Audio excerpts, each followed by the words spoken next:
আসসালামু আলাইকুম। আপনাদের সাথে আছি আমি শহীদুল এবং শহীদুলস ইংলিশে আপনাদের স্বাগতম। তো চলছে বেসিক ইংলিশ গ্রামার কোর্স, আপনার ইংলিশ গ্রামারের ভিত্তিটাকে আরও বেশি স্ট্রং করতে। এই কোর্সটিকে আমরা 15টি ক্লাসে সাজিয়েছি, যেইখানে ইংরেজি গ্রামারের প্রাথমিক বিষয়গুলো নিয়ে আলোচনা করা হচ্ছে। আজকে আমরা বেসিক ইংলিশ গ্রামার কোর্সের 3য় ক্লাসে এসে হাজির হয়েছি। হ্যাঁ, আজকে আমরা বেসিক ইংলিশ গ্রামার কোর্সের 3য় ক্লাসে এসে হাজির হলাম। আপনারা যারা বেসিক ইংলিশ গ্রামার কোর্সের প্রথম ক্লাস 2য় ক্লাসটি মিস্টেক করেছেন, তারা অবশ্যই আমার ইউটিউব চ্যানেল শহীদুলস ইংলিশে গিয়ে ক্লাসগুলো দেখে আসতে পারেন। আশা করছি অনেক বেশি বেনিফিট হবেন। তো চলুন আজকের ক্লাসটি শুরু করা যাক। অর্থভেদে সেন্টেন্সকে 5 ভাগে ভাগ করা হয়েছে। 1 assertive sentence, 2 interrogative sentence, 3 imperative sentence, 4 optative sentence, 5 exclamatory sentence. এই 5 প্রকার সেন্টেন্স নিয়ে আমরা গত ক্লাসে বিস্তারিত আলোচনা করেছি। আপনারা যারা গত ক্লাসটি দেখেননি তারা অবশ্যই আমার ইউটিউব চ্যানেলের বেসিক ইংলিশ গ্রামারের প্লেলিস্টে থেকে সেই ক্লাসগুলি দেখে আসবেন। আজকে আমরা আলোচনা করব স্ট্রাকচার বা গঠন অনুযায়ী সেন্টেন্সকে 3 শ্রেণীতে ভাগ করা হয়েছে। তো স্ট্রাকচার বা গঠন অনুযায়ী সেন্টেন্সকে যে 3 শ্রেণীতে ভাগ করা হয়েছে সেটি নিয়ে আজকে বিস্তারিত আলোচনা করব। 1 সিম্পল সেন্টেন্স, সরল বাক্য। 2 কমপ্লেক্স সেন্টেন্স, জটিল বাক্য। 3 কম্পাউন্ড সেন্টেন্স, যৌগিক বাক্য। এই 3 শ্রেণীতে ভাগ করা হয়েছে। সিম্পল সেন্টেন্স, যে সকল সেন্টেন্সে একটি সাবজেক্ট ও একটি ফাইনাইট ভার্ব থাকে তাদেরকে সিম্পল সেন্টেন্স বলে। তাহলে কোনো সেন্টেন্সে যদি একটি সাবজেক্ট ও একটি ফাইনাইট ভার্ব থাকে তাহলে সেটিকে আমরা সিম্পল সেন্টেন্স বলবো। যেমন she gives me to eat rice, সে আমাকে ভাত খেতে দেয়। তো দেখুন এইখানে একটি সাবজেক্ট রয়েছে, হ্যাঁ আমরা একটি সাবজেক্ট পেলাম এবং এটি ফাইনাইট ভার্ব থাকতে হবে। হ্যাঁ আমরা একটি ফাইনাইট ভার্বও পেয়ে গেলাম, তাহলে এটি হচ্ছে সিম্পল সেন্টেন্স। প্রশ্ন আসতে পারে যে এই গিভসটা যে ফাইনাইট ভার্ব সেটি আমরা চিনব কিভাবে? তো তাদের জন্য ফাইনাইট ভার্ব চেনার উপায়, নাম্বার, পার্সন এবং টেন্স অনুযায়ী ফাইনাইট ভার্বের পরিবর্তন হয়। কী অনুযায়ী পরিবর্তন হয়? নাম্বার, পার্সন এবং টেন্স অনুযায়ী ফাইনাইট ভার্বের পরিবর্তন হয়। যেমন আমরা যদি বলি আই রিড আ বুক, আমি একটি বই পড়ি, তাহলে দেখুন এখানে কি হচ্ছে? রিড হচ্ছে। কিন্তু আমরা যদি বলি আবুল রিডস আ বুক, আবুল একটি বই পড়ে, তাহলে আবুল থাকার কারণে কিন্তু এখানে কিন্তু রিডের সাথে এস যুক্ত হচ্ছে। কেননা আমরা জানি যে subject third person singular number হলে ভার্বের সাথে এস যুক্ত হয়। তো এখানে আবুলটা হচ্ছে থার্ড পারসন সিঙ্গুলার নাম্বার, এ কারণে রিড ভার্বের সাথে এস বা ইএস যুক্ত হয়েছে। তাহলে দেখুন আই থাকলে কিন্তু আমরা শুধু রিড দিতাম, কিন্তু যখনই আমরা দিচ্ছি Abul third person singular number দিচ্ছি তখন কিন্তু রিডের সাথে এস যুক্ত হচ্ছে। তার মানে এই রিডটা কিন্তু ওই নাম্বার এবং পার্সন অনুযায়ী পরিবর্তনশীল। তাহলে রিডটা হচ্ছে এখানে ফাইনাইট ভার্ব। এখানে আবুল কেন থার্ড পারসন সিঙ্গুলার নাম্বার সেটি নিয়ে বেসিক ইংলিশ গ্রামার কোর্সের প্রথম ক্লাসে বিস্তারিত আলোচনা করা হয়েছে। এই থার্ড পারসন সিঙ্গুলার নাম্বার বা নাম্বার পার্সন নিয়ে যদি আপনাদের কারো কোনো প্রবলেম বা সমস্যা থাকে তাহলে আপনি বেসিক ইংলিশ গ্রামার কোর্সের প্রথম ক্লাসটি দেখে আসবেন। আবার এখানে কি বলা হয়েছে যে টেন্স অনুযায়ী ফাইনাইট ভার্বের পরিবর্তন ঘটে। কী অনুযায়ী পরিবর্তন ঘটে? টেন্স অনুযায়ী। তো উদাহরণের মাধ্যমে দেখি, আমরা যদি বলি she gives me to eat rice, সে আমাকে ভাত খেতে দেয়, তাহলে দেখুন এখানে কিন্তু গিভস হচ্ছে। কিন্তু আমরা যদি বলি সে আমাকে ভাত খেতে দিয়েছিল, তাহলে কিন্তু এখানে কি হবে? She gave me to eat rice. দেখুন এখানে গিভসের থেকে কিন্তু গেভ হয়ে যাচ্ছে। এবার আমরা যদি বলি সে আমাকে ভাত খেতে দিবে, তাহলে কিন্তু হবে she will give me to eat rice. দেখুন যখন আমরা প্রেজেন্টে করছি বাক্যটাকে, কি করছি? যখন আমরা প্রেজেন্টে করছি বাক্যটাকে তখন কিন্তু এখানে গিভস হচ্ছে। কি হচ্ছে? গিভস হচ্ছে। যখন বাক্যটাকে আমরা পাস্ট করছি তখন কিন্তু এখানে গেভ হচ্ছে। দেখুন এই গিভটা কিন্তু দেখুন সর্বদা পরিবর্তন হচ্ছে। কি হচ্ছে? পরিবর্তন হচ্ছে। আবার যখন আমরা ফিউচারে করব বা বাক্যটিকে ফিউচার টেন্স করব তখন এখানে কিন্তু উইল গিভ হবে। তাহলে এই গিভস এই ভার্বটা কিন্তু দেখুন সর্বদা পরিবর্তন হচ্ছে। প্রেজেন্টে থাকলে একরকম, পাস্টে থাকলে একরকম, ফিউচারে থাকলে আরেক রকম। তাহলে এটি টেন্স অনুযায়ী পরিবর্তন হচ্ছে, আর টেন্স অনুযায়ী পরিবর্তন হলে সেটি হচ্ছে ফাইনাইট ভার্ব। এখানে তাহলে কি রয়েছে, একটি ফাইনাইট ভার্ব রয়েছে, একটি সাবজেক্ট রয়েছে, একটি ফাইনাইট ভার্ব রয়েছে, তাহলে এটি হচ্ছে সিম্পল সেন্টেন্স। এই সবগুলোতে একটি সাবজেক্ট একটি ফাইনাইট ভার্ব রয়েছে, সো এই সবগুলোই হচ্ছে সিম্পল সেন্টেন্স। 2. Complex sentence. যে সকল সেন্টেন্সে একটি মাত্র প্রিন্সিপাল ক্লজ এবং এক বা একাধিক সাবঅর্ডিনেট ক্লজ থাকে তাদেরকে কমপ্লেক্স সেন্টেন্স বলে। তাহলে আমরা যদি দেখি যে কোনো সেন্টেন্সে একটি মাত্র প্রিন্সিপাল ক্লজ রয়েছে এবং এক বা একাধিক সাবঅর্ডিনেট ক্লজ রয়েছে, তাহলে সেটিকে আমরা কমপ্লেক্স সেন্টেন্স বলবো। যেমন উই ইট ফুড, আমরা খাবার খাই, so that we may live, যাতে আমরা বাঁচতে পারি।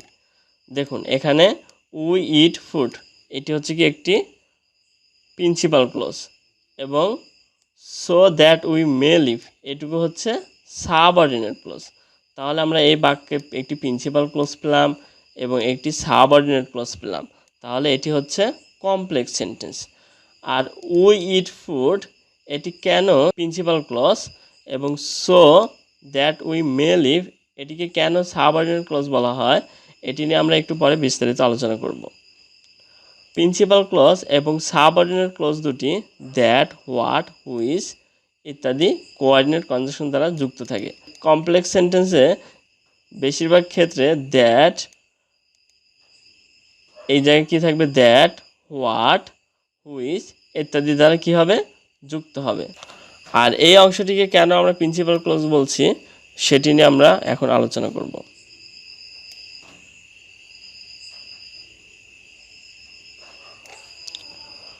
ক্লজ।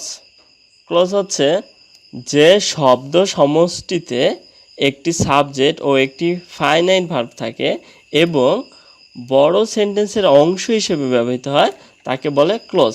তাহলে ক্লজে কী থাকবে, কয়েকটি শব্দ থাকবে এবং সেই শব্দের মধ্যে একটি সাবজেক্ট থাকবে ও একটি ফাইনাইট ভার্ব থাকবে, তাহলে সেটিকে কি বলবে, ক্লজ বলবে। যেমন দ্য বয় সেইড, দেখুন এইটুকু কিন্তু একটি ক্লজ, এইটুকুর মধ্যে দেখুন 2-3টা শব্দ রয়েছে এবং একটি সাবজেক্ট রয়েছে। দ্য বয় একটি সাবজেক্ট এবং সেইড হচ্ছে ফাইনাইট ভার্ব, তাহলে এইটুকু হচ্ছে একটি ক্লজ। আবার দেখুন that he would help me, এইটুকু হচ্ছে আরেকটি ক্লজ। এখানে হিটা সাবজেক্ট এবং উড হেল্প হচ্ছে ফাইনাইট ভার্ব, তাহলে দেখুন আমরা এখানে একটি সাবজেক্ট পেলাম এবং একটি ফাইনাইট ভার্ব পেলাম, তাহলে এটিও হচ্ছে একটি ক্লজ। দেখুন এইটুকু কিন্তু একটি বড় সেন্টেন্সের অংশ, এখানে একটি সাবজেক্ট এবং একটি ফাইনাইট ভার্ব রয়েছে, তাহলে এটি একটি ক্লজ এবং এটিও হচ্ছে একটি বড় সেন্টেন্সের অংশ, এখানে একটি সাবজেক্ট এবং একটি ফাইনাইট ভার্ব রয়েছে, তাহলে এটি হচ্ছে একটি ক্লজ। এখন ক্লজ হচ্ছে 3 প্রকার, একটা প্রিন্সিপাল ক্লজ, আরেকটি হচ্ছে সাবঅর্ডিনেট ক্লজ, আরেকটি হচ্ছে কোঅর্ডিনেট ক্লজ। প্রিন্সিপাল ক্লজ যাকে বলা হয় ইন্ডিপেন্ডেন্ট ক্লজ। কী ক্লজ বলা হয়, প্রিন্সিপাল ক্লজ বা ইন্ডিপেন্ডেন্ট ক্লজ। আমরা জানি ইন্ডিপেন্ডেন্ট মানে স্বাধীন, তার মানে প্রিন্সিপাল ক্লজটি হচ্ছে স্বাধীন। প্রিন্সিপাল ক্লজ কি, প্রিন্সিপাল ক্লজ স্বাধীন এবং কারো উপর নির্ভরশীল নয়। প্রিন্সিপাল ক্লজের অর্থ প্রকাশ করতে বা মনের ভাব প্রকাশ করতে অন্য কোনো ক্লজ বা সেন্টেন্সের উপর কি করতে হয় না, নির্ভরশীল হতে হয় না, সে নিজে নিজেই কি করতে পারে, অর্থ প্রকাশ করতে পারে। আর অপরদিকে সাবঅর্ডিনেট ক্লজ বা ডিপেন্ডেন্ট ক্লজ, ডিপেন্ডেন্ট মানে কি, মানে সে অন্যের উপর নির্ভরশীল, তাহলে সাবঅর্ডিনেট ক্লজ বা ডিপেন্ডেন্ট ক্লজ স্বাধীনের উপর নির্ভরশীল। সে কি, সাবঅর্ডিনেট ক্লজ কি, সাবঅর্ডিনেট ক্লজ নিজে নিজেই অর্থ প্রকাশ করতে পারে না। সাবঅর্ডিনেট ক্লজ অর্থ প্রকাশ করতে হলে প্রিন্সিপাল ক্লজের উপর নির্ভরশীল হতে হয়। তার মানে প্রিন্সিপাল ক্লজটি হচ্ছে স্বাধীন ক্লজ এবং সেই স্বাধীন ক্লজের উপর নির্ভরশীল হয়ে সাবঅর্ডিনেট ক্লজ কী করে, অর্থ প্রকাশ করে। কী করে, অর্থ প্রকাশ করে। যেমন ইফ ইউ কাম, যদি তুমি আসো। দেখুন এখানে বলা হচ্ছে কি, যদি তুমি আসো, তাহলে কি, যদি তুমি আসলে তাহলে কি হবে, দেখুন এখানে কিন্তু মনের ভাবটি কিন্তু পূর্ণ হয়নি। কি হয়নি, মনের ভাবটি এখানে পূর্ণ হয়নি, প্রশ্ন থেকে যাচ্ছে যে যদি তুমি আসো তাহলে কি, একটি প্রশ্ন থেকে যাচ্ছে। দেখুন এইটুকু কিন্তু নিজে নিজেই অর্থ প্রকাশ করতে পারছে না, তাহলে এইটুকু কি, সাবঅর্ডিনেট ক্লজ, এটুকু কি সাবঅর্ডিনেট ক্লজ। আর দেখুন এখানে হচ্ছে বলা হচ্ছে আই শ্যাল গো, আমি যাব। দেখুন আমরা যদি এটুকু কেটে দিই, যদি বলি আই শ্যাল গো, তাহলে দেখুন একটি অর্থ প্রকাশ পাচ্ছে যে আমি যাব। কি পাচ্ছে? এইটুকু অর্থ প্রকাশ পাচ্ছে, এটি কারোর উপর নির্ভরশীল করতে হচ্ছে না। তাহলে এটি হচ্ছে প্রিন্সিপাল ক্লজ বা ইন্ডিপেন্ডেন্ট ক্লজ, স্বাধীন ক্লজ। কিন্তু আমরা যদি আই শ্যাল গোটাকে কেটে দিই, যদি বলি ইফ ইউ কাম, যদি তুমি আসো, তাহলে কি মনের ভাব পূর্ণ হচ্ছে? না, মনের ভাব পূর্ণ হচ্ছে না। আর যে ক্লজ দ্বারা মনের ভাব পূর্ণ হয় না সেটি হচ্ছে সাব অর্ডিনেট ক্লজ বা ডিপেন্ডেন্ট ক্লজ।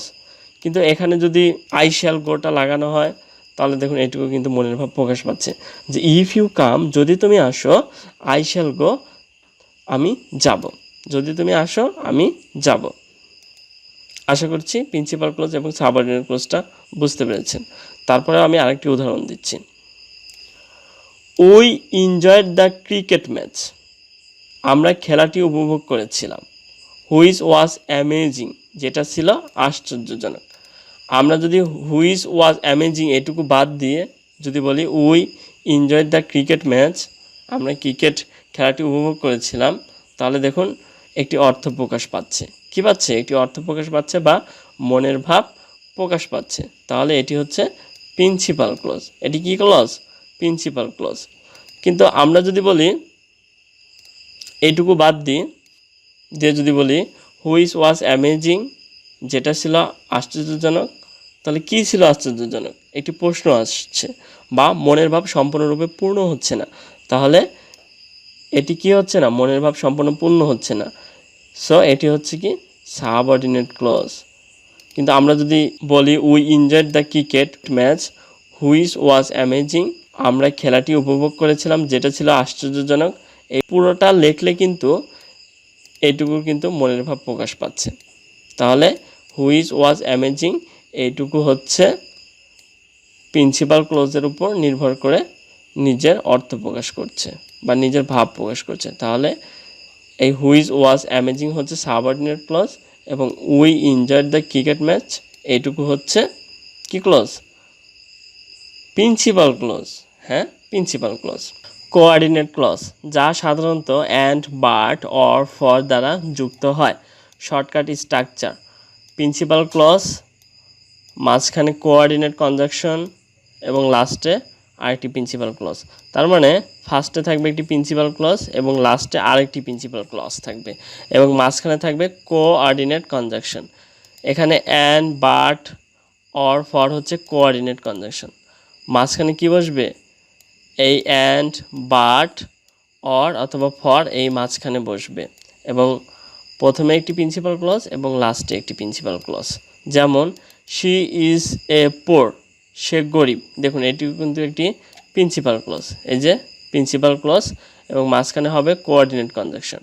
এই যে বাট কোঅর্ডিনেট কনজাংশন, এই যে আমরা কোঅর্ডিনেট কনজাংশন নিলাম এবং লাস্টে কী হবে? আরেকটি প্রিন্সিপাল ক্লজ। এই যে ইন্টেলিজেন্ট, আরেকটি প্রিন্সিপাল ক্লজ। এখানে আপনার কিন্তু মনে হতে পারে যে এটি কিভাবে ক্লজ হয়, এখানে তো সাবজেক্ট নেই। কিন্তু আমরা জানি যে অ্যান্ড, বাট, অর এর আগে পরে সমজাতীয় সাবজেক্ট হলে পরে সাবজেক্ট না দিলেও চলে। তার মানে শি ইজ এ পোর, সে গরিব, বাট ইন্টেলিজেন্ট। এই শিকেই কিন্তু বলা হচ্ছে গরিব এবং শি কিন্তু ইন্টেলিজেন্ট। কাকে বোঝানো হয়েছে? এই শিকে বোঝানো হয়েছে যে শি ইজ এ পোর, সে গরিব। তাহলে সাবজেক্ট এখানে একটাই, তার মানে এখানে কিন্তু সাবজেক্ট শি লুকিয়ে রয়েছে। সো এটি হচ্ছে প্রিন্সিপাল ক্লজ। প্রথমে একটি প্রিন্সিপাল ক্লজ, তারপরে একটি প্রিন্সিপাল ক্লজ। এই যে প্রথমে একটি প্রিন্সিপাল ক্লজ এবং লাস্টে একটি প্রিন্সিপাল ক্লজ। আর যে মাঝখানে হচ্ছে কোঅর্ডিনেট কনজাংশন। এই যে মাঝখানে কোঅর্ডিনেট কনজাংশন, এই যে মাঝখানে কোঅর্ডিনেট কনজাংশন। কম্পাউন্ড সেন্টেন্স, যে সকল সেন্টেন্সে দুটি বা দুইয়ের অধিক principal clause and, but, or, for দ্বারা যুক্ত হয় তাদেরকে কম্পাউন্ড সেন্টেন্স বলে। তার মানে অ্যান্ড, বাট, অর, ফর যুক্ত সেন্টেন্সকে কম্পাউন্ড সেন্টেন্স বলে। যেমন I sent him a letter, আমি তাকে একটি পত্র পাঠিয়েছিলাম। অ্যান্ড হি রিপ্লাইড, এবং সে উত্তর দিয়েছিল। দেখুন এখানে কিন্তু অ্যান্ড দ্বারা যুক্ত হয়েছে। সো অ্যান্ড দ্বারা যুক্ত হয়েছে, তাহলে এটি কী সেন্টেন্স? এটি কম্পাউন্ড সেন্টেন্স। পরেরটা দেখুন, হি ইজ পোর, সে গরিব, but he leads an honest life, কিন্তু সে সৎ জীবনযাপন করে। এখানে কি দ্বারা যুক্ত করা হয়েছে? বাট দ্বারা যুক্ত করা হয়েছে। এই যে বাট, এই যে বাট, তাহলে বাট দ্বারা যুক্ত করা হয়েছে, তাহলে এটি হচ্ছে কম্পাউন্ড সেন্টেন্স। আশা করি আজকের আলোচনাটি বুঝতে পেরেছেন। বেসিক ইংলিশ গ্রামার কোর্সের পরবর্তী ক্লাসগুলো পেতে বিভিন্ন ধরনের রাইটিং অংশ, letter, application, paragraph, story, composition, report ইত্যাদি নিজে থেকে বানিয়ে লেখার জন্য ফ্রি হ্যান্ড রাইটিং কোর্স করতে আমার ইউটিউব চ্যানেল শহীদুলস ইংলিশ অবশ্যই সাবস্ক্রাইব করে রাখুন। এবং তোমরা যারা এসএসসি এইচএসসি স্টুডেন্ট রয়েছ, তোমাদের ইংরেজি ফার্স্ট পেপার এবং সেকেন্ড পেপারের প্রতিটি টপিকের ওপর ভিডিও ক্লাস পাবে আমার ইউটিউব চ্যানেল শহীদুলস ইংলিশে। তাই আর দেরি না করে এখনই চ্যানেলটি সাবস্ক্রাইব করুন।